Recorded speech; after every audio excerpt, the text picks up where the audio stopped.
할렐루야. 네, 아멘. 네, 저는 2020년 12월 석관중학교에 전도사님으로 부임하였습니다. 제가 사역한 지난 3년 동안 참 놀라운 일들이 많았습니다. 그중 한 가지 정말 의외이고 신기했던 일이 있었습니다. 그것은 바로 저에게 상담을 요청하는 선생님이 있었습니다. 제가 의외이고 신기하다 생각한 이유는 저는 경험이 많이 없고 부족하다는 생각이 들었기 때문입니다. 그래서 속마음으로 어떻게 생각했냐면 왜 나한테 상담을 받으러 오는 거지? 라는 생각을 했습니다. 그럼 제가 상담을 했을까요? 안 했을까요? 네, 맞습니다. 했습니다. 차분하게 선생님의 이야기를 들어주고 또 말과 표정 속에 보이는 감정들을 공감해 주려고 노력했고 또 상황에 맞게 필요하다 싶은 말들을 해주려고 노력했습니다. 또 제 나름대로의 위로와 공감과 또 권면을 해주었습니다. 그리고 이론적이고 또 멋지고 어려운 말들이 아닌 제 경험을 바탕으로 저의 이야기를 해주었습니다. 제가 경험한 하나님을 소개하고 또 제 간증을 토대로 위로하고 격려하기도 했습니다. 제가 무슨 근거로 그렇게 이야기를 해줄 수 있었을까요? 저는 하나님의 살아계심을 부정할 수 없는 순간들이 저에게는 너무나 많았기 때문입니다. 제 삶을 돌아봤을 때 하나님께서 함께 하시지 않았던 적이 없었기 때문입니다. 당시에는 몰랐지만 이렇게 지나고 보니 모든 것이 하나님께서 하신 것이고 또 은혜라고밖에 고백할 수 없는 순간들이 너무나도 많았기 때문입니다. 실패한 것 같았지만 모든 것이 거쳐가는 과정이었고 또 하나님이 나와는 함께 하시 않는 것 같은 순간들도 있었지만 사실 모든 순간 하나님이 함께하고 계셨습니다. 네, 그렇습니다. 여러분, 하나님 나라의 백성들에게는 우연은 없습니다. 믿으십니까? 아멘. 하나님께서는 모든 것을 계획하시고 신실하게 인도하시고 간섭하시고 도와주십니다.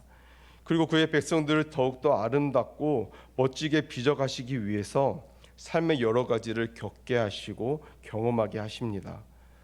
우리가 살펴볼 말씀에도 하나님의 창조 세계 속에서 신실하게 일하시는 하나님을 소개하고 있습니다. 역사의 주관자이신 하나님께서 모든 일에 개입하셔서 자기 백성들을 향한 하나님의 계획과 목적을 신실하게 이루어 가고 계시는 것을 오늘 에스더 말씀에서는 소개를 하고 있습니다. 오늘 말씀을 통해 우리에게 위로와 확신을 얻는 그런 시간이 되기를 소망합니다. 아멘. 오늘 저희가 읽은 본문은 에스더서의 한 부분입니다.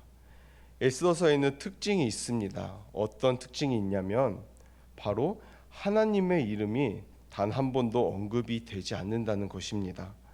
하나님의 어떠함이 전혀 나타나지 않는 이게 성경에 들어갈 내용이 맞나 싶은 그런 생각이 들 정도로 하나님의 이름이 단 한 번도 거론이 되지 않고 있습니다. 그런데 에스더서가 어떻게 정경으로 채택될 수 있었을까요?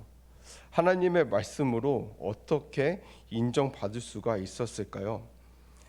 에스더서에 기록된 이야기는 역사의 중간자 되시는 하나님의 신실하심과 또 그분의 섭리하심으로밖에 설명이 안 되기 때문입니다. 보이지는 않지만 실존하시는 하나님을 느끼고 경험할 수 있기 때문이라는 것입니다. 보이지 않는 곳에서 우리에게 신실하게 역사하시는 하나님과 또 그의 백성 에스더와 모르드게의 이야기를 한번 살펴보도록 하겠습니다. 에스더와 모르드게가 살던 시대는 포론 귀환 시대입니다. 페르시아의 고레스 왕이 피정복 국가에게 우호적인 정책을 펼치게 되면서 바벨론의 포로로 잡혀있던 이스라엘 백성들은 세 번의 귀환을 통해 고향으로 돌아가게 됩니다. 에스라에도 기록이 되어져 있고 또 느헤미야에도 기록이 되어져 있습니다. 하지만 이스라엘 백성들 모두가 고향으로 돌아간 것은 아니었습니다. 이미 정착한 페르시아 땅에 남아서 생계를 이어가고 또 그곳에 평생을 살기로 다짐한 사람들도 있다는 것이었습니다. 오늘의 주인공인 에스더가 그랬고 모르드게가 그랬습니다. 이렇게 배경은 페르시아이고 주인공은 에스더와 모르드게입니다. 그러던 어느 날 페르시아의 아하수에로 왕이 엄청난 수모를 겪게 됩니다. 왕이 잔치를 열고 왕후 와스디를 잔치에 초대하게 됩니다. 그런데 왕후가 어떻게 합니까? 거절을 합니다. 왕이 그 잔치를 왜 연 것일까요? 그것은 자신의 위엄을 과시하기 위해서였습니다. 왕후가 보고 싶어서 그 자리에 부른 것이 아니라 자신의 위엄을 과시하고 싶어서 왕후를 부른 것이었습니다. 그런데 그녀가 어떻게 했습니까? 1장 12절에 거절했다라는 것입니다. 그 당시 아무리 왕후라 하더라도 왕이 불렀을 때는 절대로 내 명령을 거절할 수가 없었습니다. 그래서 왕후는 어떻게 됩니까? 바로 폐위를 당하게 됩니다. 그때 당시의 분위기로 봤을 때에는 죽임을 당해도 전혀 이상하지 않았습니다. 도저히 있을 수 없는 일이었습니다. 그래서 왕은 어떻게 정리하냐면 불복종을 금한다라고 하는 이런 병명과 함께 와스디를 왕후의 자리에서 폐위시킵니다. 그런데 여기서 질문이 하나 생길 것 같습니다. 왕후는 왜 왕의 부름을 거절한 것일까요? 혹시 정답을 아시는 분이 계십니까? 정답은 저도 모릅니다. 학자들 사이에서 다양한 의견을 이야기하고 있지만 성경은 그 이야기를 구체적으로 설명하고 있지 않습니다.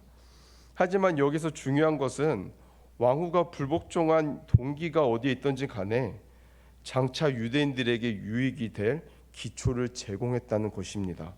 좀 더 구체적으로 이 일로 에스더가 페르시아의 왕후가 될 수 있는 그 계기가 마련됐다는 것입니다. 여러분, 왕후가 명령을 불복종해서 폐위되는 사건, 이것이 우연일 수 있을까요? 또 아니면 이미 하나님이 보이지 않는 손으로 일하기 시작하셨다라는 것을 시사하고 있는 것일까요? 이 사건만 놓고 본다면 사실 하나님이 하셨다라고 하기에는 조금 억지처럼 느껴질 수가 있습니다. 하지만 에스더서를 계속해서 읽다 보면 이 일조차 우연히 일어난 일이 아니라는 것을 우리는 확인을 할 수가 있습니다. 그럼 계속해서 말씀을 한번 살펴보겠습니다. 이제 왕후가 폐위되었습니다. 이제 새로운 왕후를 뽑아야 합니다. 그래서 어떤 명령이 떨어지게 되는데 뭐라고 떨어지게 되냐면 제국안의 아름다운 처녀들을 모두 궁으로 들이라라는 명령이 떨어지게 됩니다. 이 중에 한 명이 와스디를 대신해서 새로운 왕으로 뽑히게 됩니다. 그게 누굽니까? 오늘 주인공인 에스더입니다. 그런데 인간적인 생각으로 에스더는 그 자리에 오를 수 없었습니다. 그 이유는 에스더는 뼈대 있는 집안에서 자라기는커녕 내 부모님도 계시지 않아서 삼촌 모르드게의 손에서 자랐습니다. 무엇보다 출신은 유대인이었습니다. 한마디로 너무나도 불가능한 일이었습니다. 그런데 우리가 잘 알다시피 누가 왕후가 됩니까? 에스더가 왕후가 됩니다. 어떻게 왕후가 됩니까? 먼저는 왕의 후궁을 관리하는 내시에게 호의를 얻게 되면서 적합한 후급감으로 여겨지게 되고 이후에 왕의 총애를 받게 되면서 결국에는 왕후가 됩니다. 그것도 유대인이라는 그 자신의 정체를 숨긴 채 페르시아 궁에 머무르게 되는 왕후가 된다는 것입니다. 여러분, 이게 드라마도 아니고 실제로 있었던 역사적 사건인데 이 일이 어떻게 가능했을까요? 에스더가 내시에게 호의를 얻어서 적합한 후보감으로 여겨지게 된 것도, 또 왕이 그 많은 여인들 중에서 에스더를 가장 사랑하게 된 것도 어떻게 설명할 수 있을까요? 혹시 에스더의 미모와 성품이 아주 탁월해서 그랬을까요? 이게 이유가 될 수도 있을 것 같습니다. 제가 에스더를 만나보지 못해서 판단을 할 수 없지만 분명한 것은 이 일조차 우연의 일치가 아니었다라는 것입니다. 우리 뒤에 계신 하나님의 보이지 않는 손이 일하고 계셨던 것입니다. 이번엔 삼촌 모르드게의 초점을 옮겨서 한번 살펴보겠습니다. 먼저 오늘 저희가 읽었던 본문 내용입니다. 오늘 본문 내용은 에스더에서 아주 잠깐 스쳐 지나가는 느낌만 주고 끝이 납니다. 이 말씀을 요약하면 모르드게가 암살자로부터 왕을 지켜냈다라는 내용입니다. 어떻게 보면 중요한 사건이고 왕에게 있어서는 너무나도 고마운 사건입니다. 그런데 그냥 모르드게가 왕을 구했고 그 일은 궁중일기에 기록되어졌다. 네, 이렇게만 기록이 되어져 있습니다. 지금 암살자로부터 왕을 지켜냈는데 왕이 고마워했다거나 모르드게에게 상을 주었다는 이야기는 없고 그냥 궁중일기에 기록되어졌다. 네, 이게 끝입니다. 네, 조금 뜬금없기도 하고 의아하기도 합니다. 하지만 이 일은 나중에 대반전이 될 사건으로 남겨지게 됩니다. 그리고 이제 악역이 등장합니다. 누구입니까? 바로 하만이라는 사람입니다. 이 사람은 페르시아에서 가장 높은 자리에 앉게 됩니다. 페르시아 2인자였습니다. 그래서 페르시아의 모든 사람들은 하만 앞에서 꿇고 절하며 존경을 표했습니다. 그런데 모르드게는 어떻게 했습니까? 하만 앞에서 꿇지 않았습니다. 하만 앞에서 꿇고 그를 높이기를 거부했습니다. 왜 모르드게는 다른 사람들과 달리 하만 앞에서 절을 하면서 존경을 표하지 않았을까요? 통치자들에 대한 존경심이 없어서 그랬을까요? 아닙니다. 그렇다고 하기에 왕의 목숨을 구함으로 자신의 충성심을 증명했습니다. 자, 그렇다면 모르드게는 왜 하만을 높이지 않았습니까? 바로 하만이 아각 사람이었기 때문입니다. 에스더서에 그렇게 소개를 하고 있습니다. 아각 사람 하만. 다른 말로 하면 아말렉 후손이었습니다. 아말렉과 이스라엘은 역사적으로 대적의 관계였습니다. 원수 중의 원수였습니다. 하만이 원수 중의 원수였던 것입니다. 하만이 아무리 이인자라 해도 유대인이었던 모르드게는 도저히 하만을 높일 수가 없는 것이었습니다. 근데 이건 하만도 마찬가지였습니다. 마찬가지로 과거 아말렉 족속이 이스라엘 향해서 품었던 그 적대심과 반감이 하만에게도 그대로 남아 있었습니다. 무엇보다 그의 조상 아각 사람이라고 했습니다. 그의 조상인 아각 왕이 과거 누구의 손에 죽임을 당합니까? 바로 사울 왕의 손에 죽임을 당합니다. 사무엘상 15절 33절 끝부분에 보시면 그가 길갈에서 여호와 앞에서 아각을 찍어 쪼개니라. 네, 어떻게 했다고 나옵니까? 네, 아각을 찍어 쪼갰다고 나옵니다. 하만의 조상 아각이 이스라엘의 사울의 손에 처참하게 죽습니다. 그래서 하만은 기회만 생긴다면 이 유대인들을 전부 말살시키려고 마음을 먹고 있었습니다. 그런데 이제 하만이 페르시아의 2인자가 된 것입니다. 엄청난 권력을 가지게 되었습니다. 기다리고 기다리던 그 기회가 이제 하만에게 주어지게 된 것입니다. 하만은 원래부터 유대인이 마음에 안 들었습니다. 그런데 모르드게가 자신의 자존심을 건드리는 것입니다. 당연히 하만도 가만히 있을 수가 없었습니다. 본격적으로 유대인들을 말살시킬 계획을 세웁니다. 권력을 이용하고 또 왕을 등에 업어서 아주 철저하게 모든 일을 준비합니다. 왕에게 허락도 받고 그날을 설레하며 기다리게 됩니다. 그런데 여러분, 유대인들을 향한 이 하만의 행동이 비단 반유대적 마음으로 인한 공격이었을까요? 혈육과 민족 간의 문제였을까요? 표면적으로는 그런 것 같습니다. 사실 일어나고 있는 모든 일에는 하나님의 구원 계획에 도전하는 사단의 맹렬한 공격이라는 그 영적인 의미가 내포되어져 있다는 것입니다. 모든 유대인들을 말살하려고 하는 이 하만의 계획은 출애굽기에서 바로 왕이 이스라엘 백성의 모든 사내 아이를 죽인 사건, 그리고 마태복음에서 헤롯이 예수 그리스도의 오심을 막기 위해서 어린 아이들을 다 죽인 사건, 그것과 같다고 할 수 있습니다. 굉장히 영적인 공격이었습니다.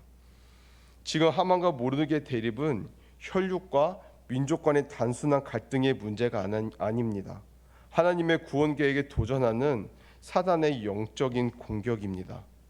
하지만 당신의 백성을 구원하시기로 작정하신 하나님이 세우신 계획과 목적을 반드시 이루시는 그 하나님이 이 상황을 그냥 가만히 지켜보실 리가 없었습니다.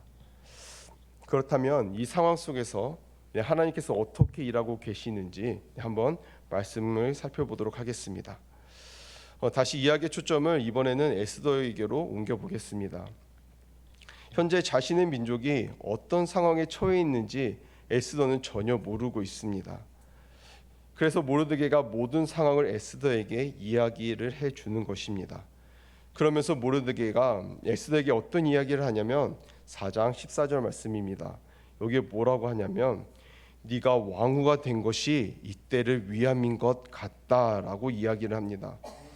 에스더가 왕후가 된 것이 이때를 위함이다라고 권면을 한다는 것입니다. 에스더에서 하나님이 직접적으로 언급되고 있지 않지만 모르드게의 방과 같은 언행들을 통해서 하나님에 대한 확신과 하나님을 향한 그들의 믿음을 계속해서 간접적으로 보여주고 있고 우리는 그것을 분명하게 확인을 할 수가 있습니다. 근데 이제 에스더가 어떻게 행동을 합니까? 모르드게에게 지금 유대 민족이 처해 있는 상황을 들었습니다. 그리고 네가 왕후가 된 것이 이때를 위함이다라고 하는 그런 권면의 이야기를 들었습니다. 그래서 에스더는 어떻게 합니까? 왕에게 나아갑니다. 당시 아무리 왕후라고 해도 왕이 먼저 부르지 않으면 절대 왕 앞에 나아갈 수가 없었습니다. 전에 와스디가 왕의 부름을 거절한 것도 불가능한 일이었던 것처럼 에스더가 왕이 부르지도 않았는데 왕 앞에 나아가는 것도 불가능한 일이었습니다. 그런데 에스더는 우리가 너무너무 잘 알고 있는 고백을 하면서 왕 앞에 나아갑니다. 4장 16절에 뭐라고 합니까? 죽으면 죽으리다. 네, 이 각오로 왕 앞에 나아간다는 것입니다. 여러 가지 쉽지 않은 상황이었지만 그렇게 왕 앞에 나아간 에스더는 다시금 왕의 호의를 얻게 됩니다. 네, 그리고 어떤 이유인지는 모르겠지만 왕이 어떤 이야기를 하냐면 에스더에게 소원을 묻고 그 다음에 에스더에게 나라의 절반까지도 다 주겠다. 네, 이런 이야기를 왕이 합니다. 이렇게 왕의 관심을 끄는데 성공한 에스더는 이제 왕을 자신이 베푼 잔치에 초대를 하게 됩니다. 그 자리에서 왕에게 바로 이런저런 이야기를 하는 것이 아니라 일단 왕을 잔치로 초대하는 것입니다. 그런데 왕뿐만 아니라 누구를 같이 초대합니까?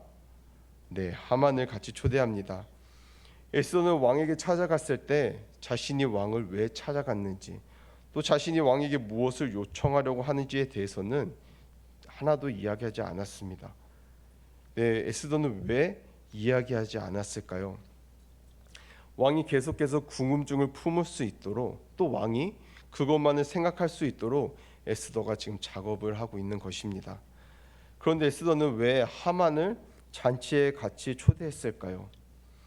먼저 하만이 보는 앞에서 그의 음모를 왕에게 폭로하기 위해서였습니다. 그렇게 하만의 음모를 왕에게 폭로함으로써 나중에 그가 다른 소리를 못하게끔 하기 위함이었습니다. 왜냐하면 이 아하수에로 왕이 역사적으로 좀 충동을 잘 느끼고 성격이 좀 별로였던 왕이었습니다.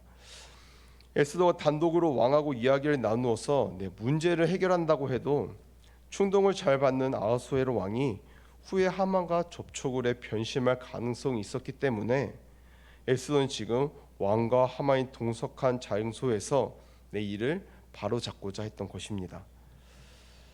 그리고 이야기는 이제 클라이막스에 다다릅니다. 에스더가 이렇게 지혜롭게 계획을 세우고 진행하는 사이에 역사의 중간자 되시는 하나님께서는 보다 더 적극적으로 일을 하고 계셨다는 것입니다. 아까 잠깐 언급했던 이제 대반전의 시작이었습니다. 에스더가 초대한 잔치, 그 잔치가 열리기 전에 이 아하수에로 왕이 술을 잔뜩 마신 것입니다.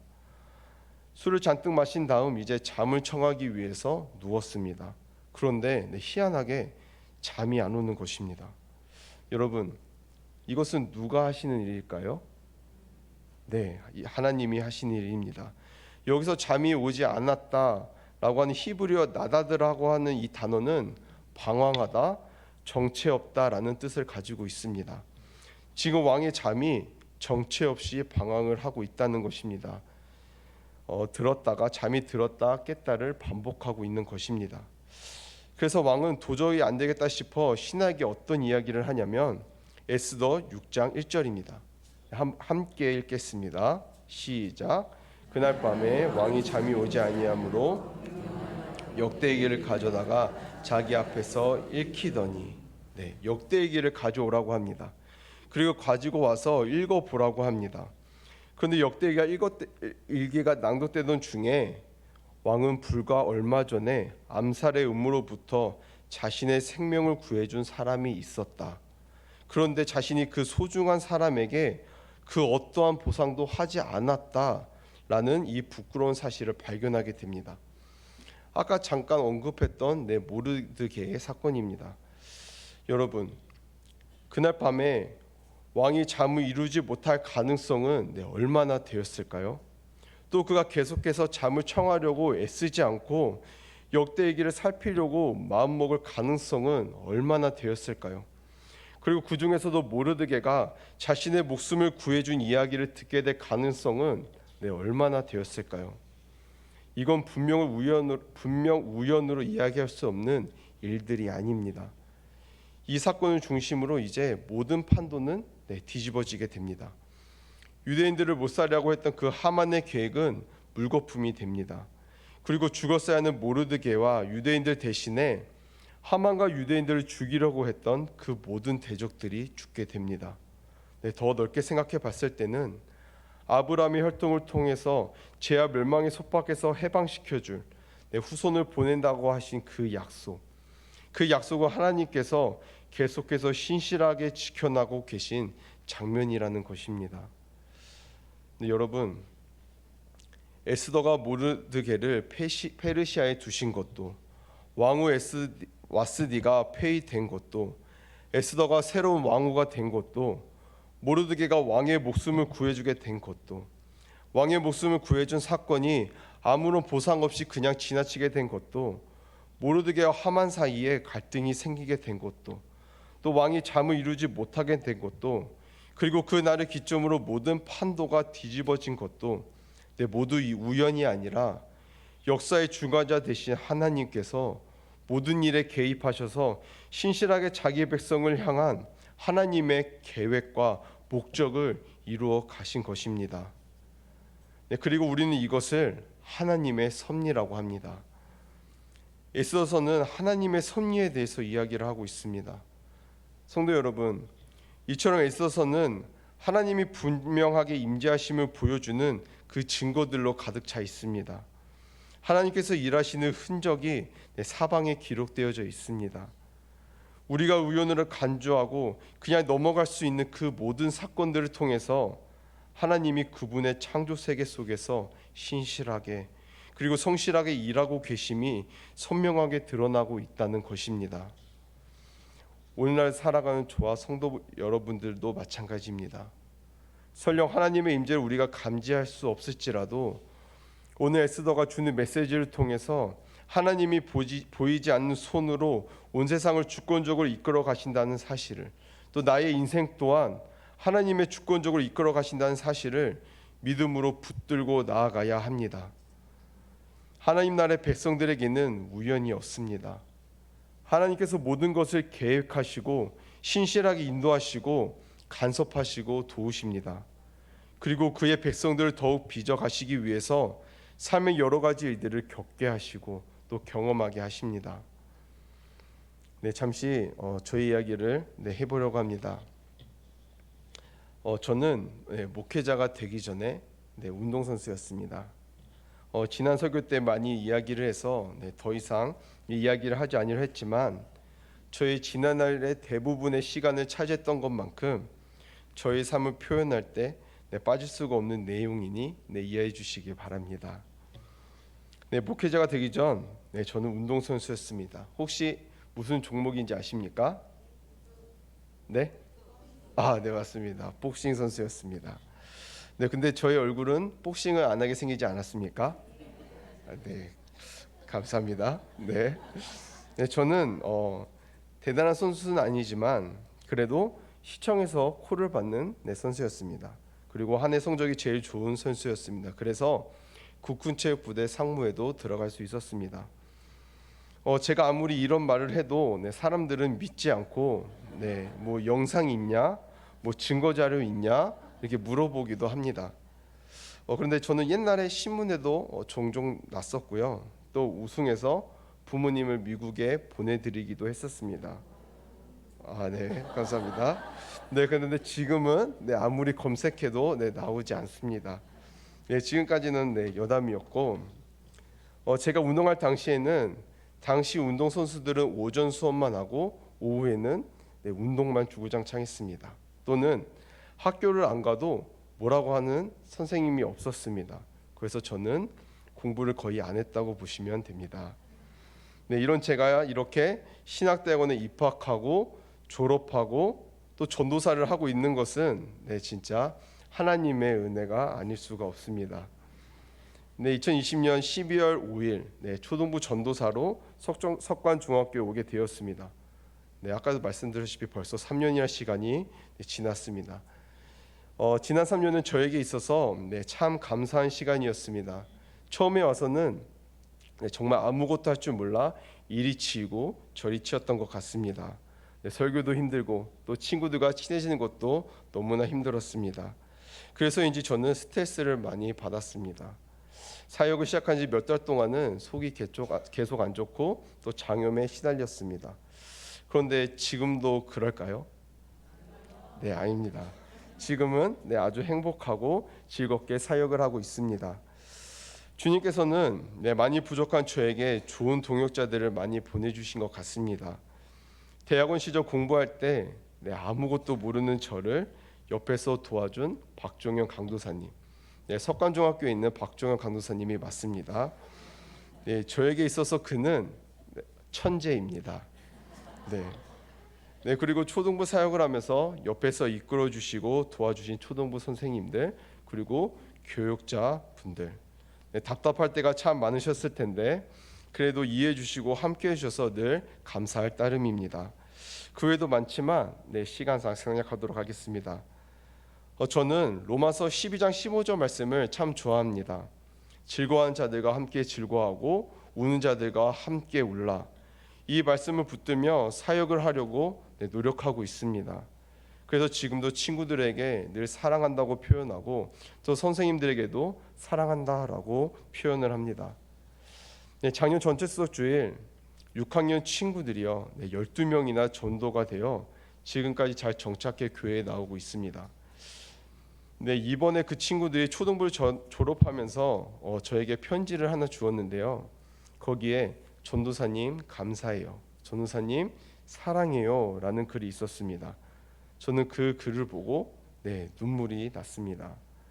사역하면서 힘들었던 것들, 또 고민했던 것들, 마음속에 가지고 있던 것들이 그 글을 보고 다 씻겨 내려갔습니다. 이렇게 아무것도 아닌 저를 쓰시는 주님께 너무나 감사했습니다. 제가 부족한 것이 너무나 많고 제 힘으로는 아무것도 할 수 없지만 하나님께서는 이런 저를 살게 하시고 사용하시고 많은 것들을 경험하게 하십니다. 저의 인생을 돌아보면 우연은 단 한순간도 없었습니다. 그리고 단 한순간도 하나님께서 저를 그냥 두신 적이 없었습니다. 하나님께서 하시지 않았던 순간이 단 한순간도 없었습니다. 하나님께서 매 순간 신실하게 간섭하시고 이끄셔서 제가 지금까지 올 수 있었다는 것입니다. 그런데 제 인생뿐만이 아닙니다. 사도 바울이 로마의 시민권을 가지고 있었던 것도, 골리앗이 이스라엘을 조롱할 때 아버지의 심부름을 하던 다윗이 시기적절하게 그 현장에 도착했던 것도, 또 롯이 많은 밭 중에서 하필 보아스 밭에서 이삭을 죽게 되었던 그 일도 하나님의 섭리 가운데 있었습니다. 이스라엘이 어려움에 처해 있을 때 느헤미야가 왕의 술 맡은 관원으로 있었던 것도 우연이 아니라 하나님이 모든 것들을 하신 일이었다는 것입니다. 그리고 오늘 저희가 살펴본 이 에스더 말씀도 보이지 않는 손으로 신실하게 일하신 하나님을 소개하고 있다는 것입니다. 우연인 것 같지만 절대 우연일 수 없는, 하나님이 함께 하시지 않는 것처럼 보일 때에도 하나님은 그곳에 임재하고 계셨음을 보여주고 있다는 것입니다. 여러분, 그리스도인에게 우연은 없습니다. 믿으십니까? 우연인 것 같고 자연스럽게 일어난 일 같지만 역사의 중원자 되시는 하나님께서 모든 일에 개입하셔서 자기 백성들을 향한 하나님의 계획과 목적을 신실하게 이루어가고 계시는 것입니다. 우리의 인생도 마찬가지입니다. 하나님이 보여지지 않을 수도 있습니다. 하나님이 느껴지지 않을 수도 있습니다. 오히려 하나님이 없는 것처럼 느껴질 때도 있습니다.